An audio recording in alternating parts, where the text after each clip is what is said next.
Тағы да, құрметті оқушылар, тағы да жаңағы алмастыру есебін жалғастырмақпыз. Мынау алмастыру екінші есеп. Міне, қазір мына бір есептерді қарастырмақпыз. Мына есеппен мына есепті. Яғни алмастыру арқылы интегралдауға екі есепті шығарып көреміз. Тез-тез шығаруға тырысайық. Ең бірінші, бұл жерде алмастыру дегеннен кейін бірден жаңағы белгілеу енгізуді енгіземіз. Яғни біз мына түбірдің астындағы өрнекті осылай белгілеп алсақ, сол кезде бұдан енді туынды табатын болсақ, 2х-ның туындысы 2, мынаның туындысы 1, мынада ду дедік, мынада dx. Мына ду dx дегеніміз негізінде мына u бойынша дифференциалда деген сөз ғой, ду бөлінген dx. dx мынаның бөлімінде тұру керек болады негізінде. Біз тек өзімізге ыңғайлы болу үшін мына жаққа әкеліп алдық. Сондықтан ол қайдан келді u деп жүрмеу үшін, біз өзімізге ыңғайлы шығару үшін ду dx-ті осы жерге жаза салдық. Сол кезде бізде енді бұл жерден бізде мына бір dx деген өзін жеке тауып алу керек тұр. Бізде өйткені 2 деген сан жоқ. Сол себепті бұдан dx-ті табатын болсақ, кәдімгі теңдеу сияқты ғой. Бізде мынау тұтасымен x деп ойлайық деп шығаруға болады. Бұдан dx шығатын болсақ, мынада 2-ден 1 ду болады. Міне, 2-ден 1 ду. Мына жер сәл көрінбей кетіпті. Осылай. Сол кезде арғы шығаратын болсақ есебімізді. Енді барлығын орындарына қойып шығамыз. Барлығын өздерінің орнына қойып шығатын болсақ, интеграл бөлшегімізді жазып қойық. Міне, бөлшегімізді жазып қойдық. Енді dx-тің орнына не жазуға болады?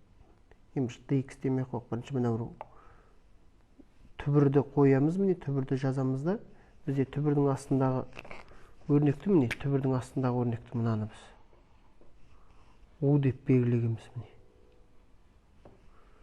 сол себептен араға u-ды жазамыз. Мынау dx-тің орнына, міне, dx-ті біз, dx-ті өздеріңіз көріп тұрғанда, dx-іміз тұтасымен неменеге тең болып тұр? 2-ден 1 ду-ға тең болып тұр. 2-ден 1 ду-ға тең болып тұр.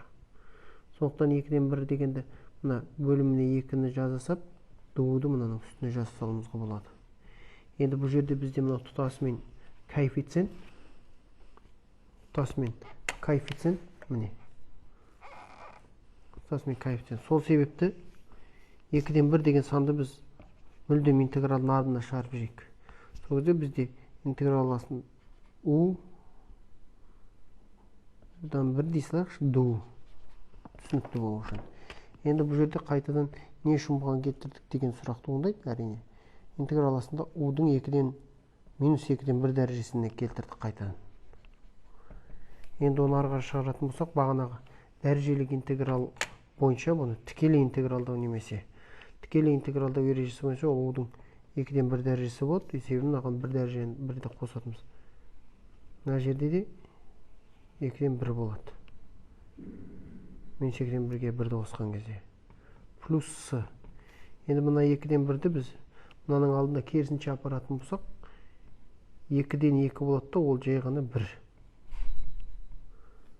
1-ді. Енді 1-ді біз көп жағдайда жазбаймыз. Мына 2-мен 2 қысқарып кетеді. Сол кезде бізде u-дің 2-ден 1 дәрежесі плюс с қалады. Тең плюс с қалады. Енді оны есептейтін болсақ, тең болады. Әрине, u дегенді бағана біз 2x плюс 1 дегенбіз. Сол себепті мына ненің орнына 2x плюс 1-дің 2-ден 1 дәрежесі плюс с деп өсіп қалдыруымызға болады. Кейде мына 2-ден 1 деген дәрежені көпшілік көп әдебиеттерде түбір асты деп жазады. Түбір асты 2x плюс 1-дің 1 плюс с деп өстіп қалдырады жауапты. Міне, сонымен есебіміз шықты. Бұл енді мына бағанағы есебіміз болады. Не? Мына бір есеп болды. Мына бір түбір асты, міне. Есептің оригинал түрі бұлай болды шын мәнісінде.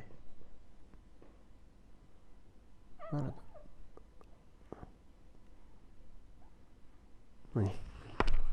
Осындай болды.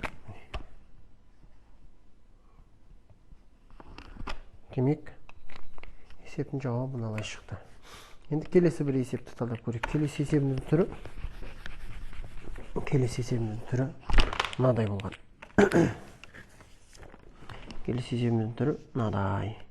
Интеграл астында x бөлімінде x квадрат плюс 1 dx.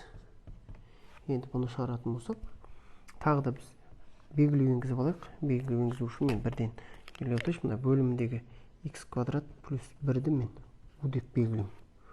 Сол кезде интеграл дифференциалдайтын болсам, мұны толы табатын болсам, dx болады. Те мынанікі 1 du.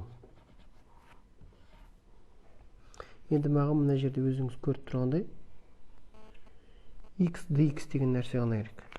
X dx деген нәрсе ғана болғанда, мына жерде мен сол x dx-ті қалдырсам тең 2-ден 1 du болады.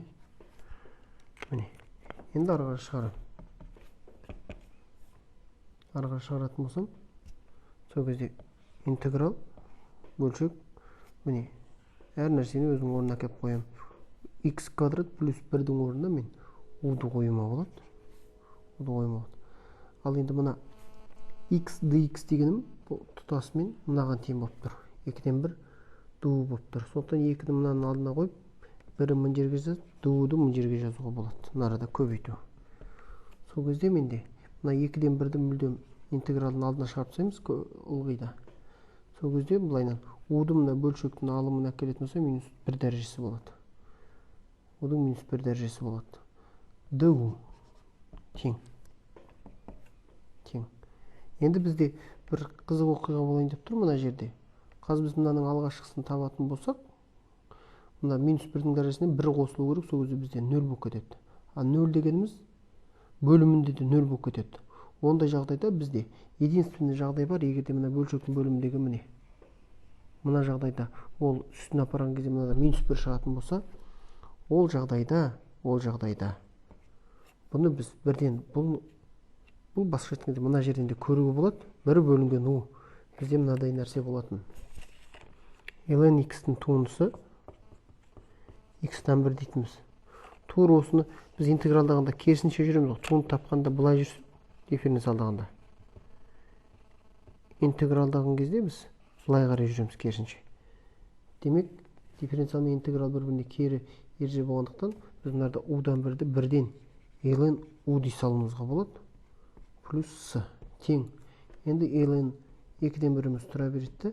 ln u-дің орнына жаңағы x квадрат плюс 1-ді жаза саламыз. X квадрат плюс 1-ді жаза саламыз. Қосылған және с бар әрине. Сол кезде біздің есебіміздің жауабы мынау болады екен. Рахмет, ден көп тыңдағандарыңызға.